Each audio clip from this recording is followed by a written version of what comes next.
Hai, selamat datang di channel Sandiwara Rumah Tangga. Tempat kisah nyata berubah menjadi pelajaran berharga. Kisah tentang suami istri, cinta dan pengorbanan, air mata dan kebahagiaan. Semua dirangkai dalam alur yang tak pernah kita duga. Ikuti terus cerita-cerita yang akan membuat hati terhanyut. Yuk, kita simak kisahnya. Coba bayangkan, hanya butuh 7 hari untuk mengubah statusku dari pengantin baru menjadi janda.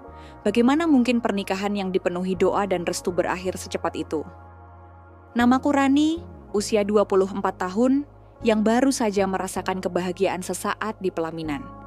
Hanya untuk melihat semuanya runtuh dalam hitungan hari. Bagaimana mungkin pernikahan yang dipenuhi doa dan restu berakhir secepat itu? Aku masih ingat betul hari itu. Semua orang melihatku sebagai pengantin paling bahagia. Senyumku terekam di setiap foto, tawa keluargaku mengiringi setiap langkah, dan doa-doa dipanjatkan dengan tulus. Aku duduk di pelaminan dengan gaun putih sederhana, ditemani seorang lelaki yang resmi menjadi suamiku. Di mata orang lain, inilah momen puncak dari sebuah perjalanan cinta. Tapi, tidak ada yang benar-benar tahu apa yang ada di balik mataku yang tersenyum itu. Tidak ada yang bisa merasakan kegelisahan yang selama berminggu-minggu berputar di dalam dadaku. Pernikahan ini bukanlah hasil dari sebuah kisah cinta panjang. Bukan karena aku menemukan seseorang yang meluluhkan hati dan membuatku yakin. Pernikahan ini lahir dari desakan. Desakan keluarga, bisikan orang-orang, bahkan tekanan tradisi yang selama ini menjadi bayang-bayang dalam hidupku. "Sudah waktunya kau menikah," kata mereka. "Umurmu sudah cukup, jangan terlalu memilih." Lelaki itu baik, keluarganya terpandang, apalagi yang kau cari? Aku mendengar kalimat-kalimat itu berulang kali, sampai akhirnya aku menyerah. Aku tidak ingin terus dipandang keras kepala. Aku tidak ingin orang tuaku kecewa. Maka aku mengangguk meski hati kecilku masih berteriak. Aku belum siap. Hari pernikahan itu datang lebih cepat dari yang kubayangkan. Segalanya berlangsung seperti mimpi. Wajahku dipoles dengan riasan indah, gaun pengantin disiapkan, dan rumah penuh dengan tamu undangan. Di tengah keramaian, aku berusaha menghibur diri dengan satu keyakinan. Mungkin benar, cinta bisa tumbuh setelah akad. Mungkin benar, restu orang tua akan membawa keberkahan. Aku menoleh pada lelaki yang kini sah menjadi suamiku. Ia tampak tenang, meski senyumnya hanya sesekali muncul. Aku tidak tahu apakah ia merasakan hal yang sama denganku, keraguan, kegelisahan, atau sekadar pasrah pada keadaan. Sejak awal, hubungan kami memang singkat. Tidak banyak waktu untuk saling mengenal. Kami dipertemukan, dijodohkan, dan dipercepat menuju pernikahan. Katanya, itu demi kebaikan. Katanya cinta tidak harus selalu diawali dengan rasa. Maka aku duduk di sana, menahan sesak di dada, berharap keajaiban akan datang setelah ijab kabul terucap. Namun, di balik semua doa dan restu yang mengiringi, aku tidak bisa membohongi diriku sendiri. Hatiku masih asing terhadap lelaki yang kini disebut suamiku. Aku merasa seperti sedang memulai perjalanan panjang dengan seseorang yang bahkan belum benar-benar ku kenal. Dan di sanalah awal dari segalanya dimulai. Hari-hari pertama setelah pernikahan seharusnya menjadi momen yang indah. Banyak orang menyebutnya sebagai masa bulan madu, waktu yang dipenuhi tawa, kemesraan, dan kebahagiaan yang mengalir tanpa henti. Namun, kenyataan yang kuhadapi justru jauh berbeda. Sejak malam pertama, aku sudah merasakan jarak yang sulit dijelaskan. Kami tidur di ranjang yang sama, tapi terasa seperti ada dinding tak kasat mata di antara kami. Suamiku banyak diam, lebih sering memalingkan wajah, dan sibuk dengan ponselnya. Aku mencoba memulai percakapan kecil, sekadar menanyakan kabarnya atau bagaimana ia merasakan hari yang melelahkan itu. Tapi jawabannya selalu singkat, dingin, seolah ia enggan membuka ruang bagi kedekatan. "Aku capek," katanya malam itu. Aku hanya bisa mengangguk, menelan kecewa dalam diam. Keesokan harinya, aku bangun lebih pagi, berusaha menunjukkan bahwa aku bisa menjadi istri yang baik. Aku menyiapkan sarapan sederhana, berharap itu bisa mencairkan suasana. Tapi ketika aku memanggilnya, ia hanya menatap sekilas lalu berkata, "Tidak usah repot, aku terbiasa beli di luar." Kalimat itu sederhana, tapi menusuk hatiku. Seolah-olah keberadaanku tidak berarti apa-apa. Hari-hari berikutnya berjalan dengan pola yang sama. Ia pulang larut, kadang tidak pulang sama sekali dengan alasan pekerjaan. Saat kutanya, jawabannya selalu singkat. Ada urusan. Tidak ada penjelasan lebih. Tidak ada usaha untuk membuatku tenang. Aku mulai bertanya-tanya dalam hati, apakah benar ia juga dipaksa seperti aku? Apakah ia menerima pernikahan ini hanya karena tekanan keluarga? Setiap kali aku berusaha mendekat, ia semakin menjauh. Setiap kali aku mencoba bercerita, ia menutup diri. Hingga perlahan aku merasa, aku hanya penghuni asing di rumah yang seharusnya menjadi tempatku berlindung. Malam-malamku dipenuhi air mata. Aku tidak berani mengadu pada orang tua, karena aku tahu jawaban mereka. Sabar, itu namanya ujian rumah tangga. Semua akan indah pada waktunya. Tapi bagaimana aku bisa sabar jika baru seminggu menikah, rumah tanggaku sudah terasa hampa? Aku berusaha menenangkan diri. Aku mencoba percaya bahwa ini hanya soal adaptasi, tapi jauh di dalam hati, aku mulai merasakan tanda-tanda yang tak bisa kupungkiri. Suamiku tidak benar-benar hadir dalam pernikahan ini, dan aku takut bahwa waktu akan membuktikan ketakutanku benar. Hari-hari awal yang kujalani terasa seperti berjalan di atas lantai retak. Dari luar mungkin tampak utuh, tapi setiap langkahku membuat celah-celah itu semakin terdengar jelas. Seperti ada sesuatu yang sewaktu-waktu bisa runtuh. Pagi hari, aku terbiasa menunggu di meja makan. Di hadapanku ada 2 piring. Satu berisi nasi goreng sederhana yang kubuat dengan hati-hati, satu lagi kosong menunggu kehadirannya. Aku menyalakan televisi sekadar untuk menemani. Tapi suara berita pagi tidak mampu menutupi kesunyian di rumah itu. Jam dinding berdetak lambat, sementara aku menunggu suami yang jarang sekali turun dari kamar tepat waktu. Ketika ia akhirnya muncul, langkahnya cepat, wajahnya tanpa ekspresi. Ia hanya menatap sekilas ke meja makan, lalu meraih kunci motornya. "Tidak sarapan dulu?" tanyaku dengan suara pelan.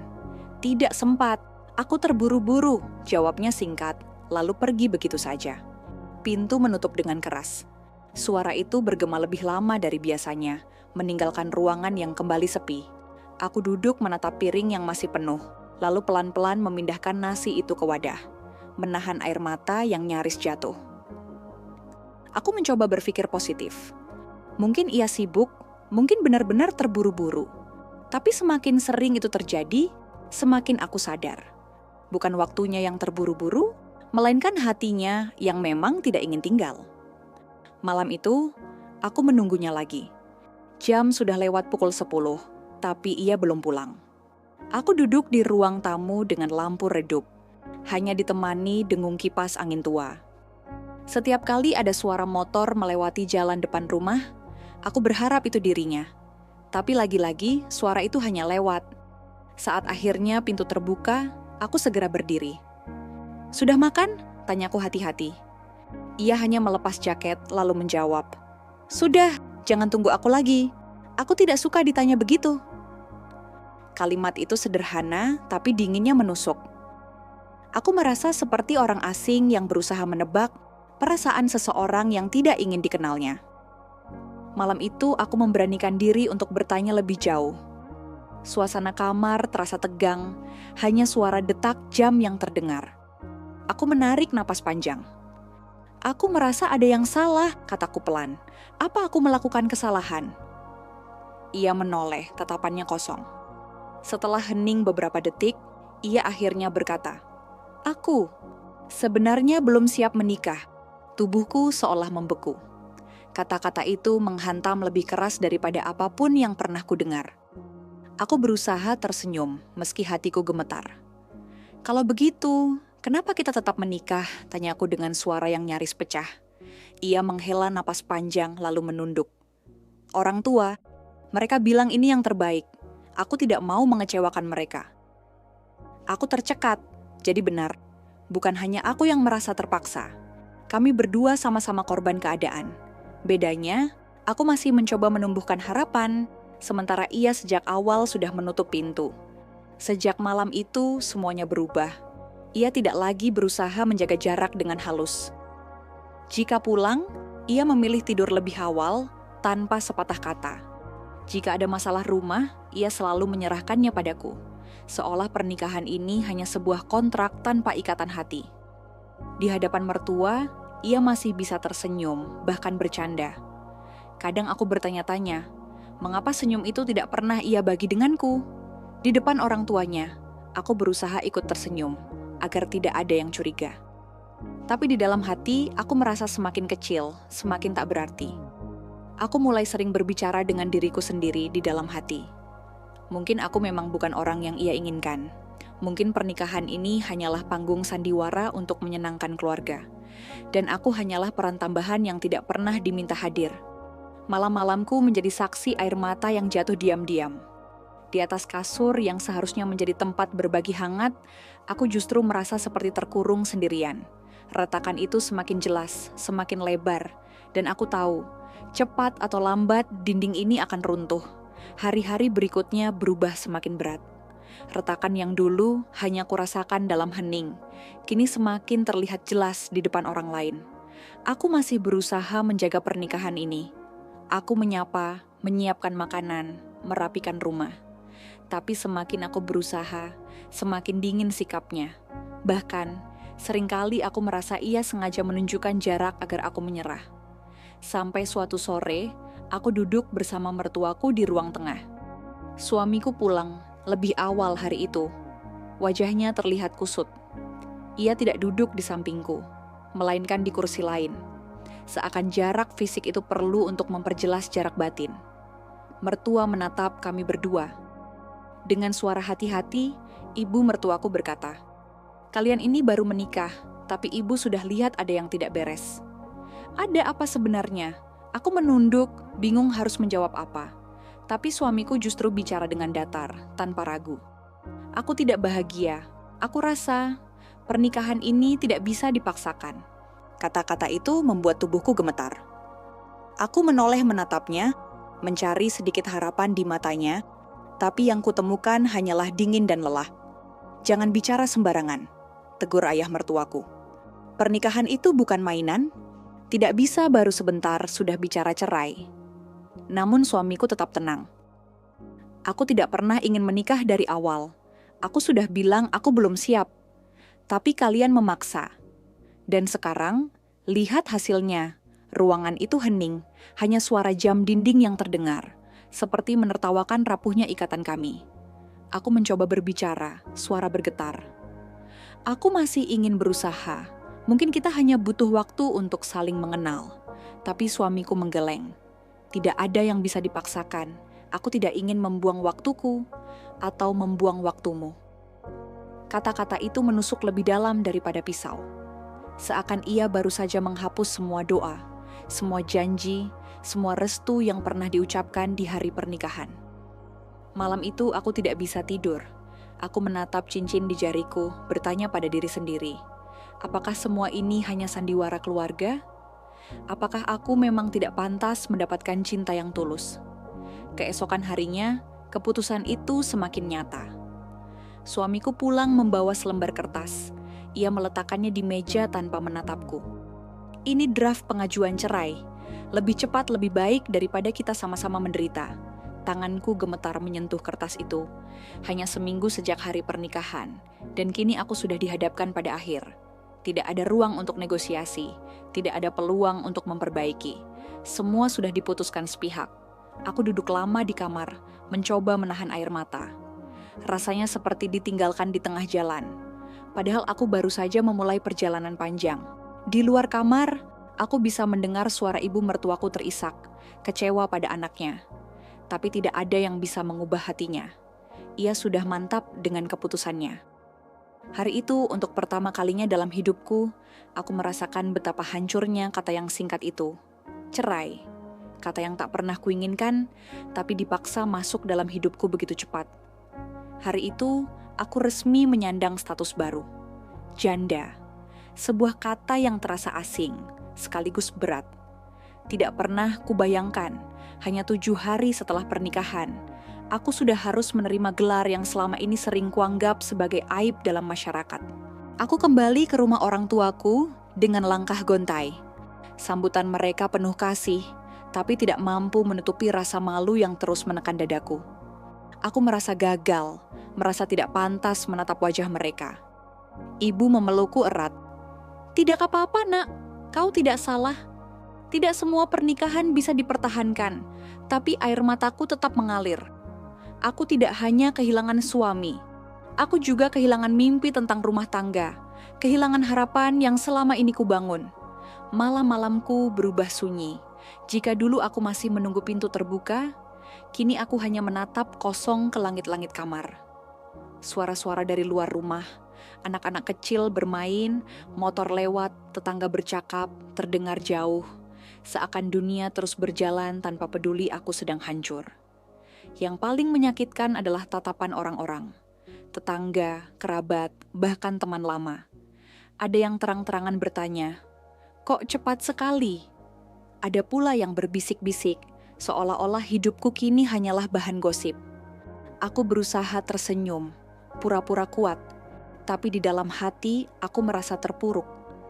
Rasanya seperti dipasung di tengah panggung, dipaksa menerima label yang tidak pernah kuinginkan. Hari-hari awal pasca cerai adalah hari-hari terberat dalam hidupku. Aku kehilangan arah. Semua rencana yang dulu kususun, hidup berdua, membangun keluarga, menabung untuk masa depan, hilang begitu saja. Aku mulai meragukan diriku sendiri. Apakah aku terlalu lemah? Apakah aku tidak cukup baik sebagai seorang istri? Apakah aku hanya menjadi korban keadaan? Atau sebenarnya ada yang salah dalam diriku? Keraguan itu tumbuh semakin besar, membuatku nyaris tenggelam. Bahkan ibadahku pun sempat goyah. Aku merasa malu meminta kepada Tuhan. Seakan-akan aku telah gagal menjaga amanahnya. Namun di tengah kehancuran itu, ada satu hal yang menyelamatkanku. Cinta dari keluargaku. Ibu yang terus mendengarkan tangisku. Ayah yang diam-diam menepuk bahuku, meski tidak banyak bicara. Saudara-saudaraku yang mencoba membuatku tertawa di sela-sela tangisan. Dari merekalah aku belajar bahwa hidup tidak berakhir hanya karena satu kegagalan. Bahwa luka memang menyakitkan, tapi bukan berarti aku tidak bisa berdiri kembali. Meski berat, aku tahu aku harus melanjutkan hidup. Aku tidak bisa selamanya terjebak dalam rasa malu. Suatu hari nanti, aku harus belajar menerima kenyataan dan mungkin memaafkan. Hari-hari setelah perceraian terasa seperti mimpi buruk yang tidak ada habisnya. Aku terbangun setiap pagi dengan dada yang sesak, seakan dunia menekan dari segala arah. Cincin di jariku sudah tidak ada, tapi bekas lingkarannya masih tertinggal samar, seolah mengingatkanku pada janji yang gagal kutepati. Aku sering menatap jari itu lama sekali, bertanya-tanya apakah aku memang tidak layak dicintai. Setiap kali membuka media sosial, aku melihat foto-foto teman sebayaku yang masih dalam suasana bulan madu, memamerkan senyum penuh cinta bersama pasangan mereka. Sementara aku hanya memiliki kisah yang bahkan tidak cukup lama untuk disebut pernikahan. Kadang aku merasa marah pada suamiku yang begitu mudah melepaskan. Marah pada keluarga yang memaksakan pernikahan tanpa benar-benar mendengarkan hati kami. Bahkan marah pada diriku sendiri karena tidak berani menolak sejak awal. Tapi di balik amarah itu, ada rasa hampa yang jauh lebih menyakitkan. Rumah ini terasa sepi meski ada keluarga. Malam-malamku dipenuhi tangisan yang kutahan di balik bantal. Aku tidak ingin orang lain mendengar, tapi tubuhku tidak bisa lagi berbohong. Air mata mengalir tanpa bisa kucegah. Yang paling sulit adalah menghadapi dunia luar. Setiap kali keluar rumah, aku merasa seperti membawa papan besar bertuliskan janda seminggu. Orang-orang menatapku, beberapa dengan iba, beberapa dengan rasa ingin tahu, dan sebagian lagi dengan cibiran halus yang menusuk lebih dalam daripada 1000 kat. Apa dia tidak bisa menjaga rumah tangganya? Mungkin dia memang bukan istri yang baik. Cepat sekali, pasti ada yang disembunyikan. Bisikan-bisikan itu tidak pernah kudengar langsung, tapi aku tahu ada di belakangku. Dan itu cukup untuk membuatku ingin mengurung diri selamanya. Malam itu aku berdoa dengan suara serak. Ya Tuhan, kalau ini jalan yang Kau pilihkan, aku mohon beri aku kekuatan. Karena aku sungguh tidak tahu harus melangkah kemana. Tapi doa itu pun terasa menggantung, seakan-akan langit terlalu jauh untuk mendengarkan. Aku mulai mempertanyakan segalanya. Cinta, pernikahan, bahkan diriku sendiri. Apakah aku masih pantas berharap akan bahagia suatu hari nanti? Ataukah hidupku akan selalu terikat pada stigma, pada luka yang tidak pernah sembuh? Yang ku tahu, saat ini aku masih berdiri di tengah reruntuhan. Sendiri, terluka dan rapuh, dan aku belum menemukan jalan keluar. Kisah tadi mungkin terdengar menyakitkan, bahkan terlalu berat untuk dilalui seorang diri. Namun apa yang dialami Rani bukanlah sesuatu yang asing. Banyak orang yang terjebak dalam pernikahan singkat, perceraian mendadak, dan luka batin yang dalam. Mari kita coba melihat dari sudut pandang lain, dari sisi psikologi, agar kita bisa memahami mengapa hal ini bisa terjadi dan bagaimana cara kita bangkit dari luka yang begitu berat. Saya ingin mengajak kita semua berhenti sejenak, menarik napas panjang, lalu memandang kisah Rani bukan sekadar sebagai cerita sedih, melainkan sebagai cerminan dari realitas yang sering terjadi di sekitar kita. Banyak orang percaya bahwa pernikahan adalah jalan menuju kebahagiaan. Namun, kenyataannya tidak semua pernikahan berjalan sesuai harapan. Apa yang dialami Rani menikah lalu bercerai hanya dalam hitungan hari memang terdengar mengejutkan, tetapi fenomena ini nyata. Di balik doa restu, pesta, dan simbol-simbol kebahagiaan ada tekanan, ketidakcocokan, hingga paksaan yang kadang tidak pernah terlihat dari luar. 1. Mengapa pernikahan bisa berakhir begitu cepat? Ada beberapa faktor yang sering menjadi pemicu. Kurangnya komunikasi dan saling mengenal. Banyak pasangan menikah dengan latar belakang pacaran singkat atau bahkan tanpa benar-benar mengenal satu sama lain. Akibatnya, konflik kecil terasa sangat besar karena mereka tidak punya fondasi komunikasi yang sehat. Tekanan keluarga atau budaya. Di masyarakat kita, pernikahan sering dianggap sebagai kewajiban sosial. Rani mungkin berada di posisi di mana ia tidak sepenuhnya memilih, tetapi lebih terdorong oleh harapan orang tua atau norma lingkungan. Ekspektasi yang tidak realistis. Ketika pernikahan dibayangkan hanya berisi kebahagiaan, kenyataan sehari-hari bisa terasa mengejutkan. Benturan ekspektasi dan realita dapat membuat hubungan runtuh lebih cepat daripada yang dibayangkan. Masalah pribadi yang belum selesai. Kadang seseorang masuk ke pernikahan dengan luka, trauma, atau masalah yang belum terselesaikan. Alih-alih sembuh, luka itu justru semakin terbuka ketika berada dalam ikatan rumah tangga. 2. Dampak psikologis perceraian singkat. Perceraian singkat seperti yang dialami Rani memberikan dampak ganda. Kehilangan identitas. Rani baru saja beradaptasi sebagai istri, tetapi seketika status itu dicabut. Rasa gagal dan malu. Ia merasa tidak bisa memenuhi harapan keluarga dan masyarakat. Stigma sosial. Kata janda sering dipandang negatif, apalagi jika pernikahan hanya berlangsung sebentar. Trauma emosional, rasa tidak layak dicintai, takut menjalin hubungan baru, bahkan menarik diri dari lingkungan. Semua ini adalah reaksi normal, bukan tanda kelemahan. Luka batin memang membutuhkan waktu untuk sembuh. 3. Bagaimana cara menghadapi luka seperti ini? Ada beberapa langkah penting yang bisa dilakukan. Bukan hanya oleh Rani, tetapi juga oleh siapa saja yang mengalami hal serupa. Terima dan validasi emosi. Jangan memaksa diri untuk kuat. Menangis, marah, atau merasa kecewa adalah bagian dari proses penyembuhan. Dukungan sosial. Peran keluarga sangat penting. Kehadiran ibu, ayah, atau sahabat bisa menjadi jangkar yang membuat seseorang tidak tenggelam dalam rasa sakit. Mengurangi stigma diri. Menyandang status janda bukan aib. Lebih baik bercerai daripada terjebak dalam hubungan yang penuh paksaan atau ketidakcocokan. Cari bantuan profesional. Konseling atau terapi bisa membantu mengurai luka, memberi perspektif baru, serta membangun kembali kepercayaan diri. Bangun ulang tujuan hidup. Rani kehilangan banyak rencana setelah perceraian. Langkah berikutnya adalah menyusun kembali tujuan kecil. apapun itu, agar ia merasa hidupnya tetap berarti. Kisah Rani adalah pengingat bahwa kebahagiaan tidak selalu datang dalam bentuk yang kita bayangkan. Terkadang, jalan berliku justru membentuk ketangguhan. Perceraian seminggu setelah menikah memang terdengar tragis, tetapi tragedi ini juga bisa menjadi titik balik. Rani mungkin butuh waktu untuk berdamai dengan masa lalunya, tetapi ia juga memiliki kesempatan untuk bangkit, mengenal dirinya lebih dalam, dan menata hidup dengan cara yang lebih sehat. Kepada siapapun yang pernah merasa gagal dalam rumah tangga, ingatlah, kegagalan tidak mendefinisikan seluruh hidup Anda. Ia hanyalah satu bab dari buku panjang perjalanan Anda.